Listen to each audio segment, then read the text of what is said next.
This is me standing outside of a house that I just bought with the intention to flip it to bank some serious cash. House flipping is a concept that I'm very familiar with, but if you're not, Simply Business says this. It says property flipping involves buying a property and selling it quickly for a profit.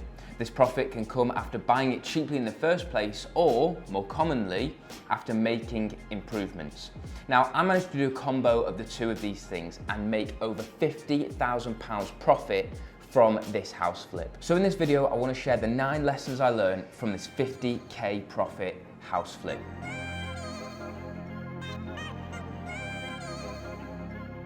So the first lesson that I learned is that the profit is in the purchase. You've heard me probably say this before, and I say it all the time to students that I'm working with, the coaching clients that I work with.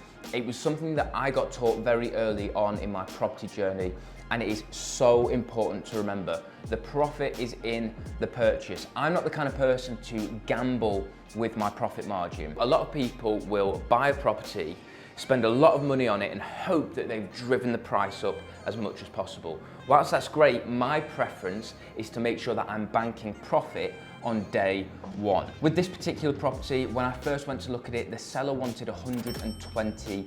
The house was probably worth that in the condition that it was in at the time. But after having looked around the property, I had a conversation with him, I did a bit of negotiation, and from that one conversation, I managed to get it down to £95,000, and that's what I ended up buying it for. From one conversation, guys, I was able to make the £25,000 buffer. So instantly, if I needed to sell it the next day, I could sell it and make a £25,000 profit. The profit is in the purchase.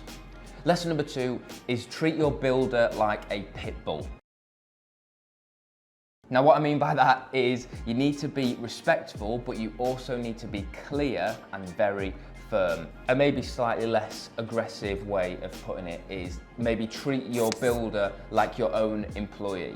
You've got to respect them, you've got to respect the skills that they're bringing, but you have to be very clear and very firm with what it is that you're after. One of the ways that you can create clarity is through contracts. The way that I like to say it is that contracts create clarity. What I mean by that is a contract isn't there to necessarily say, this is what you have to do for me. It's more outlining the responsibilities of each other, the responsibilities of both parties, whether that be how you pay your builder, whether that be the type of materials that your builder's using.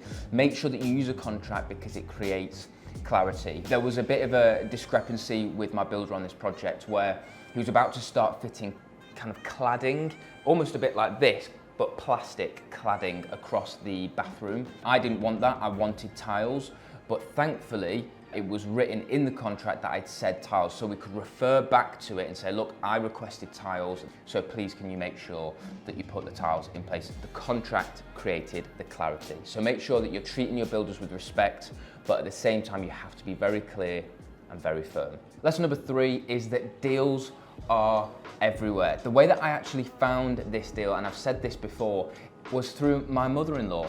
She actually told me that a friend of hers, their parents had passed away and they'd left them with a house. The house was in a bad state and they just didn't have the money to do it up themselves. They didn't want to hold on to it. They didn't see it as an asset like an investor might. They saw it as a liability, something that was going to just drain their bank account. And so they wanted to get it sold as quickly as possible. My mother-in-law said to me, look, they're looking at going to an estate agent, but would you like me to make an introduction before they do that so you can maybe get a viewing on it early? She was essentially a deal sourcer in that situation. Deals are actually everywhere, so don't neglect friends, family, telling people what you do, because anybody is able to pass you a deal. By the way, if you're looking to start your own deal sourcing business, I'm taking a handful of people and helping them launch their own sourcing businesses this year. It's called the Deal Selling Launchpad. If it's something that you're interested in, make sure you click the link in the description and make sure you find out more. It'd be great to have you there. Point number 4 is that builders' quotes are not gospel, okay?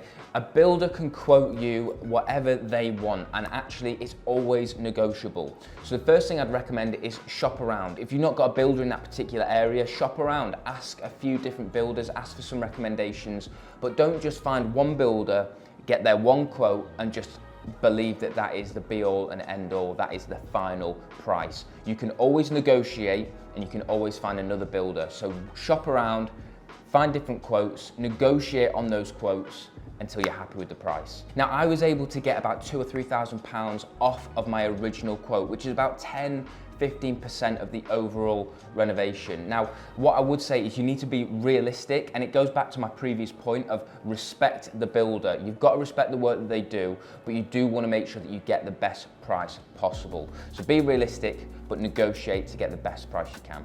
Lesson number 5 is first impressions matter. Once I'd done the entire internal renovation, I drove up to the property, was stood outside, and I just thought, this just doesn't look amazing. This doesn't look like the price that I'm trying to command for it. And so what I ended up doing was doing the whole garden. I did a full renovation on the garden. I relayed the driveway, I put new fence panels in, and I cleaned the roof. Because when I looked at it, it's a semi-detached house, and the house next door had just been painted, the garden was immaculate, the driveway was incredible, and the roof was all clean. You drove up to mine, and although internally it looked way better than next door's, when you drove up, you were like, well, this house looks like it's covered in moss. It just doesn't look nice, it doesn't look great, it doesn't look premium, so why would I pay a premium price when it doesn't look like a premium product? So first impressions matter. When you drive up to the property, does it look like the best property on the street?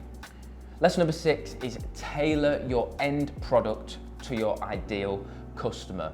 The area that I bought this property in was for a few families. It was like a family area, but also there was a lot of elderly people. It was a bungalow. There was a lot of elderly people in that estate. And so when I was renovating the property, a lot of people said to me, you need to make sure you put a bath in there. You need to make sure you put a bath in there. But a lot of elderly people don't want a bath. They want a shower tray that they can just walk straight into. So it's just little things like that, little key elements to the property where you think, who is my end buyer? Who are my end buyers?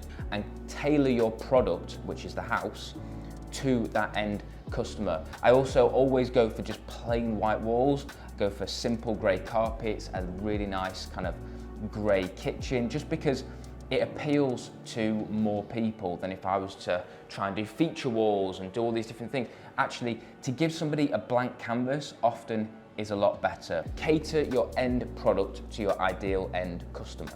Lesson number 7, investors are not scary. Your investors are just people. I raised £70,000 towards this property purchase. I did that through raising it through private investors. Now, people get so afraid when people use the word investors, thinking, oh, it's these big scary people, they're really clued up, scrutinize every last detail.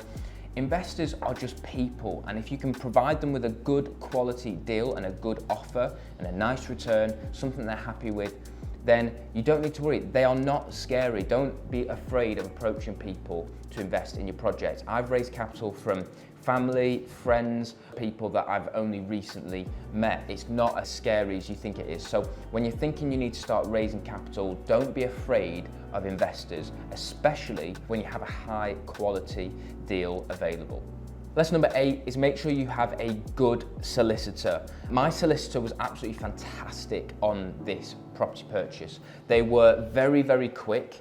But also the thing that I was so impressed by was that they were so clear. They explained everything to me. There was a few different hiccups in the conveyancing process, but they just sat me down, they explained the whole situation, they explained what the problems were, and they came up with solutions. To me, that is a good solicitor. If you've got a solicitor that just treats you like one in 1,000, that they've got on a conveyor belt, that they get in, that they just want to push out as quickly as possible, they're probably not the solicitor for you. I would shop around, I'd speak to different solicitors and make sure that, especially if this isn't a project that if you're buying something for the first time or you're quite new to the property industry, you want to make sure that your solicitor's good, because then when you have a question, you don't feel awkward about asking it, and when you ask it, you actually get an answer.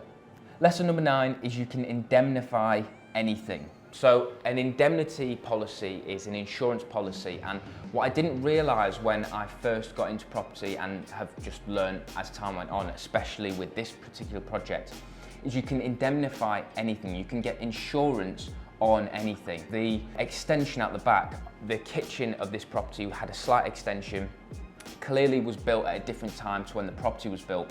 However, there was no planning permission, there was no planning approval that anyone could find for this particular extension. It happened years and years and years ago, decades ago. I saw that and thought, oh my word, this is a nightmare. This is going to be the deal done. We can't move forward if it's not got planning approval and so on. What I found out was we could just indemnify it. We just got an indemnity insurance against that and we're absolutely fine. And actually, the more that I've gone into property, the more properties we've bought, the more deals we've done, actually, I've realised you can get an indemnity policy for pretty much anything. So make sure, again, this kind of comes back to my previous point, make sure you get a good solicitor that can advise you on these things. Now, if you want to learn about property investing or you want to find out more about running your own property business, YouTube seems to think that you would appreciate watching this video right here. So if you want to watch more, you can watch more just here. And don't forget the Deal Selling Launchpad is happening very, very soon. So click the link in the description to find out more if that's something you're interested in.